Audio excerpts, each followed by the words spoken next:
মা, এই যে গন্ধ, আমার তো মনে হচ্ছে ইলিশ মাছ নিজে এসে আমায় ডাকছে। এই শোভন, খেয়ে ফেল আমায়। ইলিশ তো ডাকছে ঠিকই, কিন্তু পেট না ভরলে বুদ্ধি কমবে, বুঝলি? আগে হাত ধুয়ে আয়। মা, আমি ইলিশ গুনে রেখেছি 3 পিস। একটা আমার, একটা তোমার। সোহান তো ছোট, ওটার অর্ধেক দিলেই চলবে। কি অর্ধেক মানে? আমি আমি তো অর্ধেক মানুষ না, আমি তো পুরো মানুষ। আজকের বৈশাখের উৎসবে যে বেশি হাসবে সে পাবে বড় ইলিশ। হে হে হে হে, আমি তো হাসতেই পারি, দেখো। হি হি হি হি, হা হা হা হা, হো হো হো হো। এখন ইলিশ দাও। হাসি দিয়ে কি হয়? আমার মনে হয় ইলিশের জন্য একটা ধাঁধা দেওয়া উচিত। ঠিক আছে, এই নাও ধাঁধা।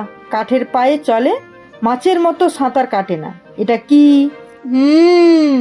কাঠের পায়ে মাছ নয়, ও বুঝেছি, টেবিল।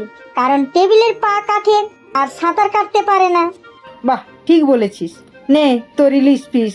দূর, এইভাবে ছোটরাই সব পেয়ে যায়। মা, এই যে ইলিশ খাচ্ছি, ও তো জানেই না আজ তার বৈশাখী রিটায়ারমেন্ট ডে। ঠিকই তো, ইলিশ বলছে পান্তার সঙ্গে আমার জীবনের শেষ সফল।